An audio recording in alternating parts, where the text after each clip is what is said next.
Nisboere word met trots geborg deur Laveld Agrochem en JAC Motors. Saam boer ons vooruit.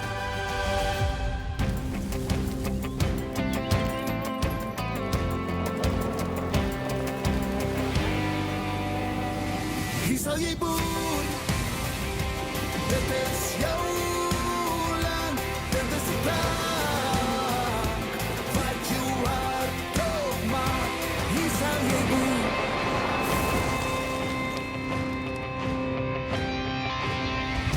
Welkom by Nisboere. Voor ons te lekker in die kuier raak, kyk gou hierna. Nisboere keer terug met 'n 10de seisoen en ons vier dit met 'n groot kompetisie. Daar's 'n JAC T6 2 liter CTI enkelkuier bakkie van bykans R300 000 op die spel vir die innoverendste nisboerdery idee.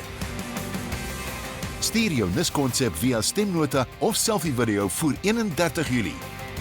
Besoek nisboere.co.za vir meer inligting. Slim idees word dikwels uit eenvoud gekweek. Daarom moet jy jou idee met ons deel. Wie weet, jy ry dalk eendag met 'n splinternuwe JAC bakkie rond. Hier's 'n voorsmaakie van die episode. In hierdie episode van Nisboere, ons kuier by Constantia Cherries, 'n familieplaas in die Oos-Vrystaat. In die Stellenbosch omgewing lê ons besoek af by Van Reyns Brandewynkelder. Antoinette Pinaar vertel ons van die peperboom se waarde. En ons ateljeegas is Gerard van der Burg van die Buro vir Voedsel en Landboubeleid. Hier is Corneille. Kom ons klip aan by Constantia Cherry Farm, 'n suksesvolle familiesaak naby Klokkelaan. Constantia het begin eintlik by my oupa, wat 'n Afrikaanse onderwyser was in Bloemfontein. Hy kom van Vryseburg af. En in 'n geval het hy maar so geldjies bymekaar gemaak, 'n stukkie grond daarrand gekoop. En toe my pa landbou gaan studeer in Pretoria, my pa het gesien, dit is nie die tradisionele Vrystaat hierdie nie. Met lande en goed nie, dit is baie die topografie is baie wisselend. En hier was 'n bietjie kersies en hy het gesien maar dit werk. Dit is waar die ding begin. Was baie suksesvol in daai tyd. Dit was die enigste kersie area in die land en daar was 'n groot venster in die mark. En nie net binnelands nie, maar ook oorsee. Volhoubaarheid met kersies, dink ek gaan eers oor dit, die persentasie wat jy kan bemark. Hoeveel kan jy bemark en hoeveel kan jy groei?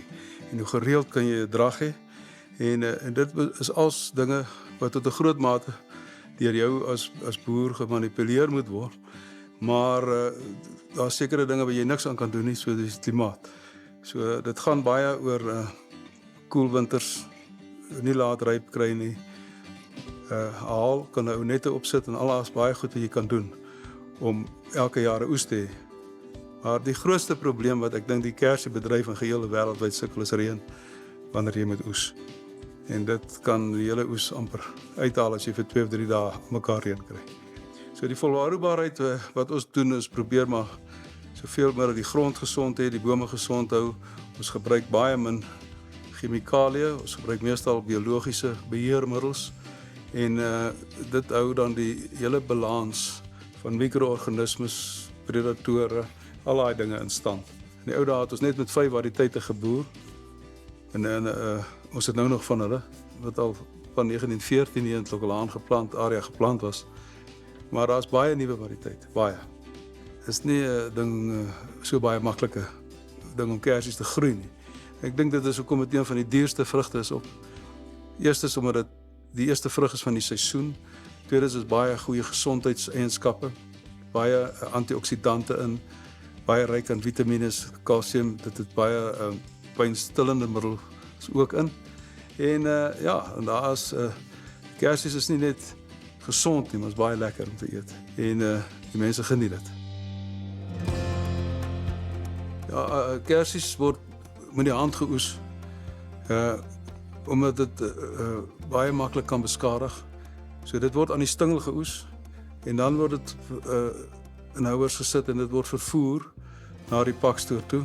Jy weet so, dit is baie belangrik dat die kersie so vinnig moontlik sy temperatuur moet afneem om sy respirasie tempo af te neem. Hy word so spesifieke groottes gegradeer. Groottes is baie belangrik kersies vir al die uitvoermark. Hulle hou van groter kersies. Net daai gepak is word hy dan in 'n koelkamer gesit en temperatuur word afgebring tot op As die suikerinhoud reg is tot op 0 grade en dan baie belangrik is dat die kersies nie dehydreer nie. Die stingel moet aanwees aan die kersie. Maar dit gee vir jou 'n groen stingel, gee vir jou 'n vars indruk. Kersies te bemark is baie belangrik. Die vervoer is baie belangrik. Die logistiek in die hele proses is baie belangrik. En dit is hoekom dit baie sin maak om sentrale pakhuise te hê en die hele goede die hele proses makliker te manipuleer. Die probleem met kersies is dat daar is baie wat jy moet uitgooi. Maak nie saak hoe jy dit gradeer nie. Dit wat jy uitskot beïnvloed jou wins geweldig. En dit is maar waar my vrou begin het. Want ek het al daai kersies wat ons nie kan bemark nie, wat 'n fout op het sy begin verwerk en uitgebrei en dit het heeltemal die kersieboerdery bietjie meer volhoubaar gemaak. As jy eers begin met een produk, dan begin jy wonder oor 'n volgende een. Dan begin jy wonder oor 'n volgende een en jy lees en jy kyk wat doen hulle oor see. Maybe 'n kersie, miskien 'n kersie konfyt, 'n kersie balsamic, 'n kersie wyn, 'n kersie. Jy is altyd op die uitkyk daarvoor en ek's altyd gemotiveer en geïnspireer en ek is 'n regte entrepreneur, so ek soek altyd iets nuuts om te doen. So die een het na die volgende gegroei sodat ons nou al 25 produkte op die rak het.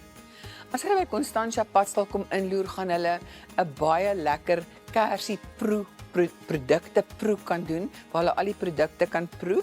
Hulle kan dan ook bekend raak met al die produkte en dan kan hulle die geskiedenis van die plaas word vir hulle vertel. So hulle kan 'n tikkie van die Constantia beleef. Hier's 'n heerlike restaurant waar daar gespesialiseerde kersie geregte op die spyskaart is. Verder is ek self baie lief vir mooi goed, so ek kan my nou uitleef hier waar ek nou altyd ander mense se padstalle moet kyk, kry ek nou mooi goed in, so hier's interieur, hier's klere, hier's leer, hier's allerlei goeders. Ek het nog nooit 'n fees gehad hierso nie. Omdat ek voel ons is 'n klein plaas met klein goedjies, maar in die begin van die jaar het my man 'n baie slegte ongeluk gehad. Ons het amper gedink ons gaan hom verloor en toe hy nou uiteindelik gesond is. Ek het nou 'n traanie in my oog. Toe kom daar 2 vriendinne uit die dorp wat vir my sê, weet jy wat? Ons het gedink ons gaan jou hierdie jaar help om 'n fees vir jou plaas op die been te bring. En hulle is almal hier aan die werk, die een is 'n dokter, die een is 'n dit, die een is 'n dat, en almal werk verskriklik hard om hierdie fees tot stand te bring, terwille van die gemeenskap, terwille van die naburige dorpies, terwille van almal. Dit is hoe die fees ontstaan het. Dit gaan altyd, as jy met kersies boer, oor 'n risikoverspreiding en dit gaan oor inkomste risikoverspreiding. Dit is hoekom ons baie gediversifiseer is. Ons doen mielies, sonneblom, sojas, wat is groei in beeste en skape. So dit is maar die jonger geslag gaan inkom, of is klaar in, en hulle neem op, my dogters, al is hulle nie, boer hulle nie self nie, help my baie met die bemarking, en dan my seun en sy vrou, hulle spook op hulle manier weer, om die res van die boerdery te stabiliseer, alhoewel hy ook baie belangstel in die kersies, en hy ook baie hou van die groei. Jy moet eintlik, as jy kersies boer, nie net agter die inkomste aanhardloop, jy moet 'n passie ook hê vir wat jy doen.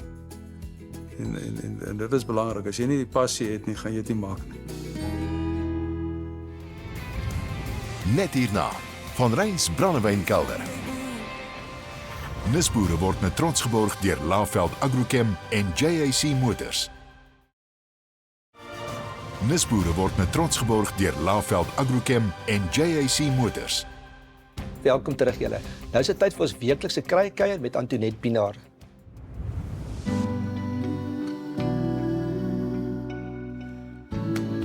Ek ken nie 'n plaas of 'n werf of 'n erf wat nie 'n peperboom het nie. Wie jy dis nou 'n boom wat mense oral sien. En wie sal nou gedink het hy's ook medisyne?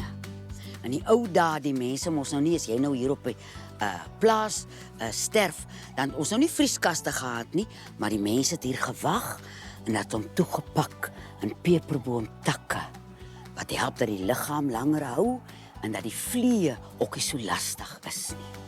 Maar hoekom ek nou vandag by julle staan hier met hierdie peperboomtakke? As 'n mens nou 'n lastige tennis elmboog of 'n pols het, ek het 'n pols wat so, ek weet nie wat het ek gemaak het, ek dink ek het hard gedruk. Dan is hy nou die een wat vir jou gaan help met jou seer kry. Kom ek wys julle. Dan vat jy nou so die blaartjies so van die stingel af.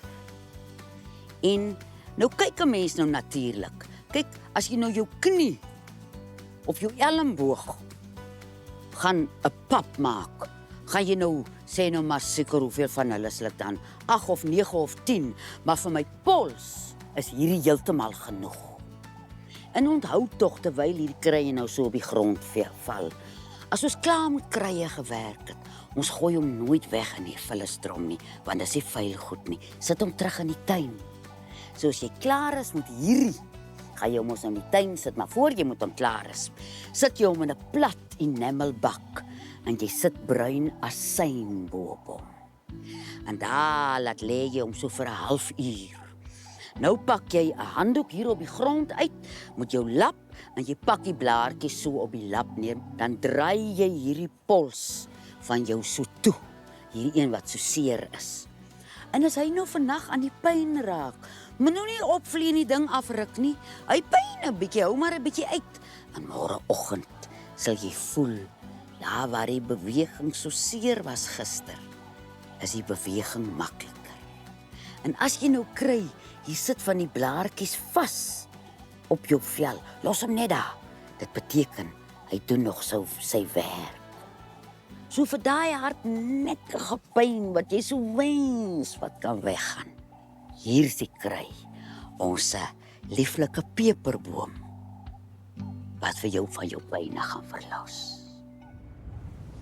Peperboomblare en bruinasyn. Ek sukkel al lank met my parelelmboog, so ek gaan dit verseker probeer. Baie dankie Antoinette. Sedert sy stigting in 1845 glo Van Rhyns brandewynkelder in kwaliteit bo kwantiteit. Kom ons gaan kyk.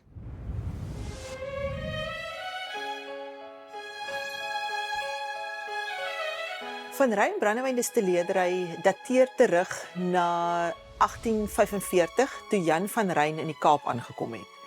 Hy het 'n drankwinkel begin, maar ook brandewyn gemaak en verouder en dit is waar alles begin het. In 1905 is die distilleerdery waar ons nou staan gebou en dit is waar die hele distilleerdery veroudering van Ryn dan nou regtig pos gevat het.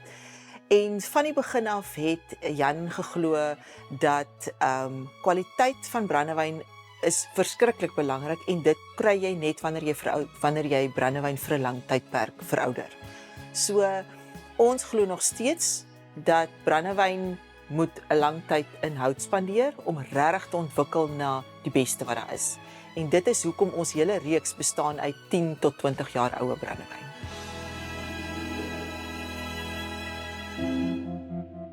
Van Ryn produseer klein hoeveelhede. Ons is nie 'n produsent wat honderde duisende liters produseer nie. En dit is van reg deur die proses fokus ons op die kwaliteit van die wyn wat inkom, die kwaliteit van die produk na distillasie en om ook langer te distilleer. Dis 'n sagter proses.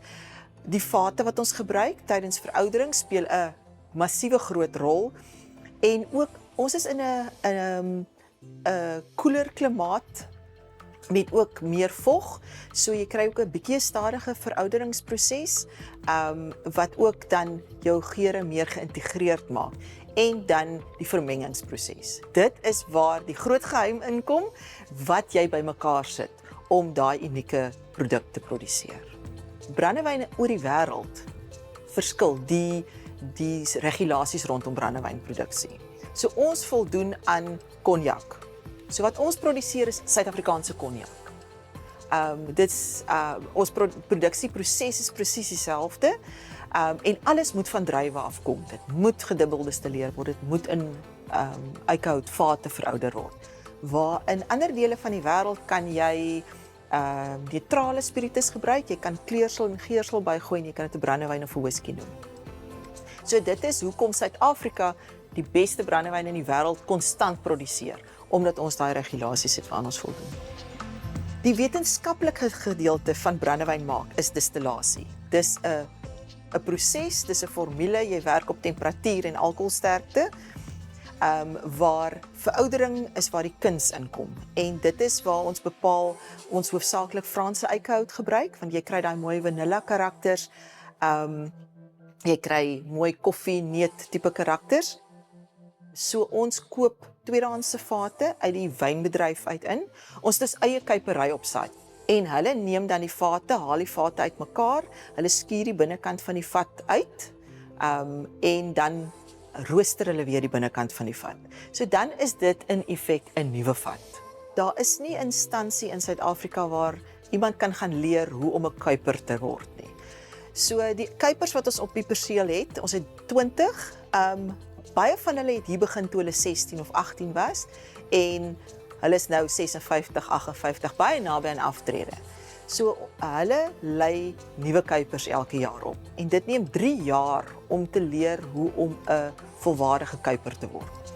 In daai tyd leer hulle hoe om 'n nuwe vat te maak, hoe om die hout, die stawe te kap in 'n regte hoek dat die vat gemaak kan word.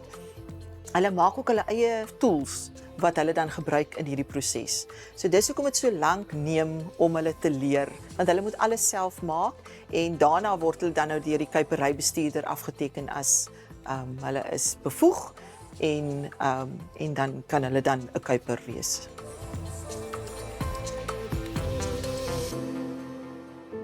Die veranderende omgewing wanneer dit by die verbruiker kom is 'n uitdaging, want soos ons weet dit verander. Byvoorbeeld, ons sien wêreldwyd, die jonger verbruiker drink minder, hulle drink eerder 'n produk wat laer is in alkohol, en hulle is ook, omdat hulle minder drink, is hulle bereid om meer te spandeer aan 'n premium produk. So, jy moet konstant verander om by die verbruiker aan te pas. Want dit help nie, jy produseer iets wat die verbruiker nie gaan drink nie, dan sit jy daarmee. So, dis die 2 groot goed wat 'n uitdaging is vir ons. My grootste raad sal wees, jy moet 'n passie hê. Die ongelooflikheid wat jy daaruit kry as jy iets het na 10 of 15 jaar wat jy in 'n bottel kan sit wat regtig uniek is gee soveel waarde aan wat jy doen en dit is regtig besonder om te sien hoe iemand dit geniet. En jy moet innoveer. Jy kan nie net bly doen wat jy vir die afgelope 10 jaar gedoen het nie. Innoveer. Net hierna, Gerhard van der Burg gesels oor die belangrikheid van waardeketting-analise. Nisboere word met trots geborg deur Laveld Agrochem en JAC Motors. Nisboere word met trots geborg deur Laveld Agrochem en JAC Motors. Welkom terug.